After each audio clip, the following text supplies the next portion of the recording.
Hello everyone, and welcome back to my YouTube channel. In today's video, I'm going to be talking about my therapist salary in 2024.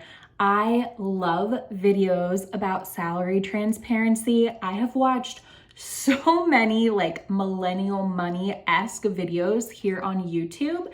And I feel like in the mental health field, since there are so many different routes you can go, it's especially important to be honest about how much we are making, because as the lowest paid master's degree, I want to spread some hope that you can make a decent living as a therapist, and also just share with you what some of the expenses look like as well, because there are a lot of things people do not know that we have to pay for.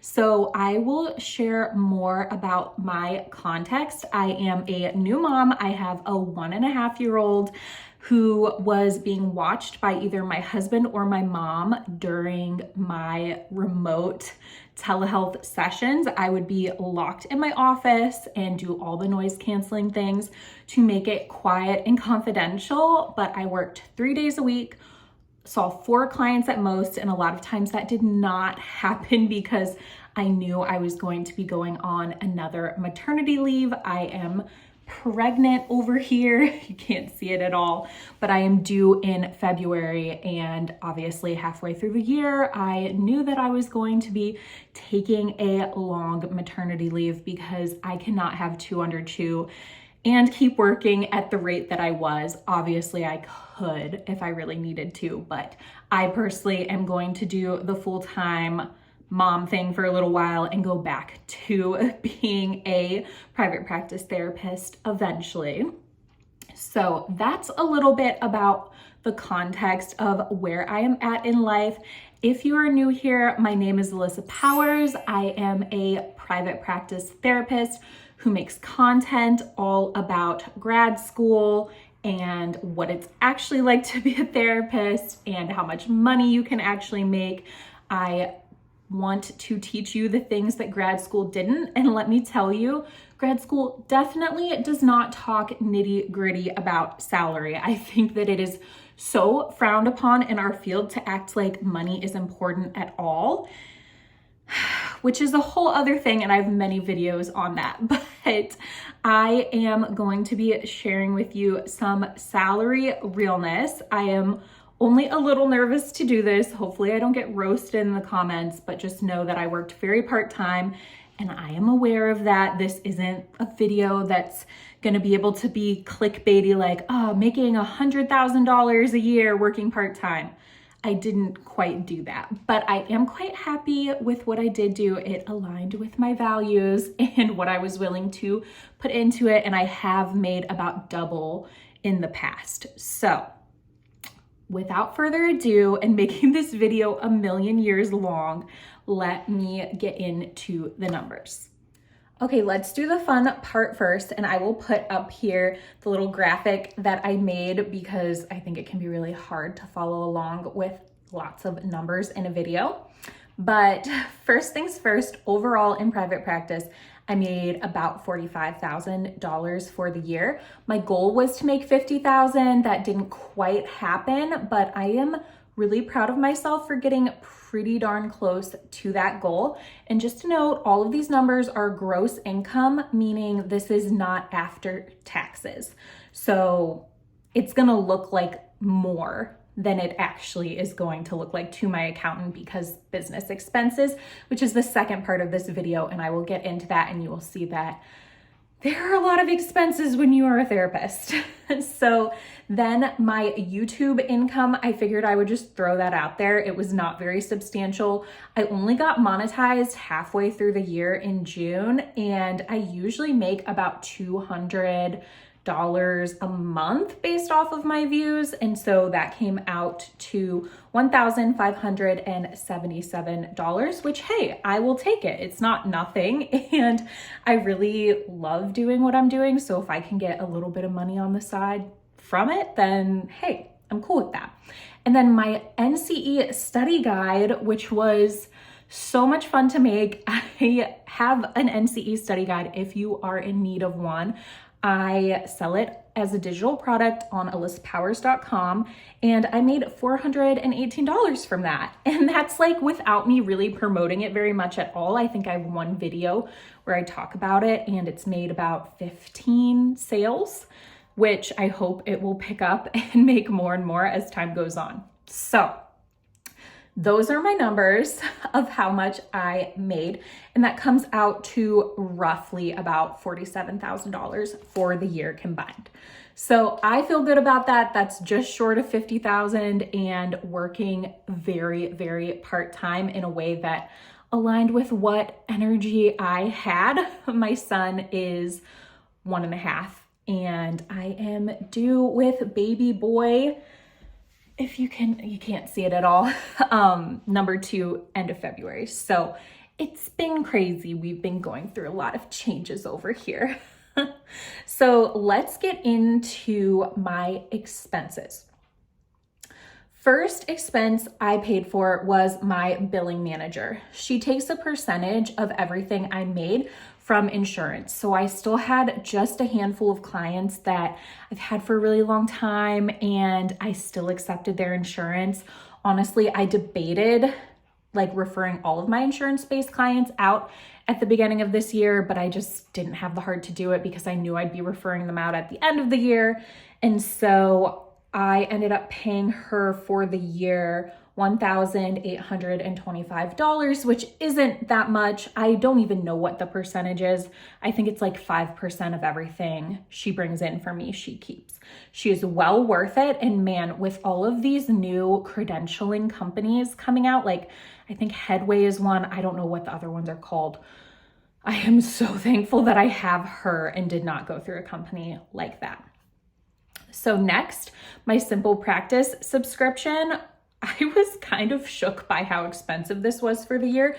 It was $859. And then I think I added onto that on this graph because they charge you now $20 for the CPT codes. I am actually going to film a video all about my thoughts on Simple Practice and if I think it's worth it or not, pros and cons, that kind of thing.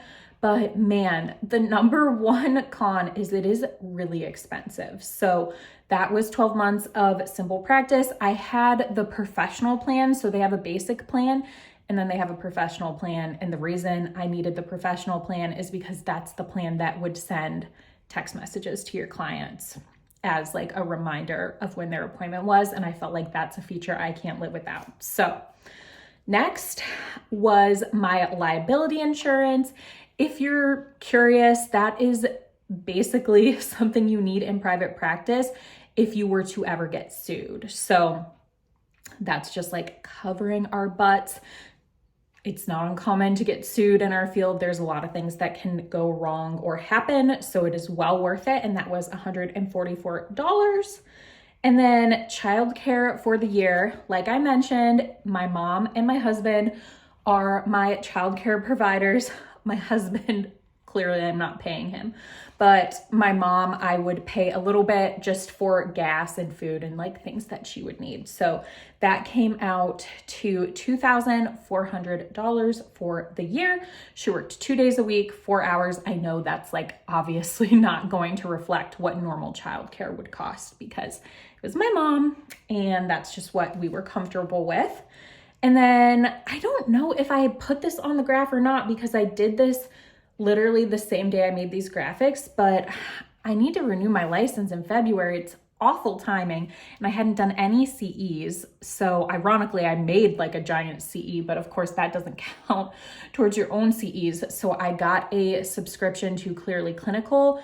It's a podcast-based CE program. I like it so far. It's like definitely more modern than a lot of the other things and it's pretty affordable. So that was $95 for the year. I had just missed their sale, which sucks, but I'm going through those, listening to the podcast, taking the quizzes, easy peasy. I bought a microphone for $82 for doing my CE course. I wanted to make sure that my audio was really, really crisp and good. So that was another business expense, more so on the CE provider side of things.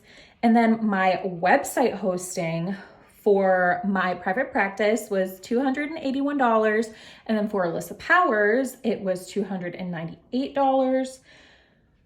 It's just the cost of doing business. Those, one's WordPress, one's Squarespace. They're about the same for the year. And then I registered a new LLC for Allyssa Powers LLC because I am now making money, obviously, from YouTube. I have a website where I'm selling digital products. And then my hope is that my main business will become selling CEs. So I registered for the LLC, made it all legit. That's $99 for just having the LLC permanently. And then this was a huge expense that I haven't had in years past, but I'm hoping it turns out to be well worth it. My NBCC certification cost $800, a non-refundable fee, and it can take up to 6 months for them to process your application. So NBCC is the provider I'm going through to be able to make continuing education, if that makes sense. If you've done continuing education, you know it needs to be either APA certified, NBCC certified. There's a social work one. There's probably a couple other ones. It is extremely convoluted, but NBCC seemed to have the best process and make the most sense since I am a counselor and NBCC is the one for therapists and counselors. So I'm still in the works. I've heard nothing back from them, but it was right before the holidays that I submitted everything. So I'm hoping that is money well spent. And then the last thing was my Square Reader fee. And man, I at the last second added this because I wasn't even thinking about it, but you have to obviously collect money from your clients somehow. And all of my clients pretty much would pay me through Square. So I would have their credit cards on file. So all my self-pay clients, all my insurance clients, basically every client that I had used Square, and they take a percentage. I think it's around like 3.5% of every sale. And that turned out to be $782. That feels like a lot. I wish clients could just write me checks or send me Zells. Technically they could, but that's like so inconvenient. And I know it's the cost of doing business as a small business owner. And of course, all of this gets written off as tax expenses. So yay. I'd rather just keep the money, but at least it works that way. And then I just wanted to throw out there that these numbers for expenses are also not counting what I am going to pay my CPA. But since my husband and I both work for small businesses, we pay our CPA together, and it would be extremely confusing to try and figure out what that number is going to be before it happens in, tax season in April. So I hope that you found this interesting. I love videos like this. And I just think it is so worthwhile to know what expenses you could expect going into private practice, what is actually going on behind the scenes. Some of these expenses would obviously be different for you. Like not everyone is going to be spending money on childcare or money trying to become a CE provider, but I think some of these other expenses like liability insurance, and don't forget, most therapists are not fully remote, so they're paying rent for an office, and that would probably be one of your biggest expenses. And I don't even have that. So I just want you to be able to factor in all the things. Leave me a comment below. Was this helpful? What do you still have questions about? Is there anything that I forgot? Do you feel like this is realistic to life? Is this cuckoo crazy? I love being a therapist, and I really want to spread the news that you can have a good quality of life and still survive on a decent income. So if you are still here, please give this video a like and subscribe below. I would love it if you would stick around, and I will see you in the next one. Bye.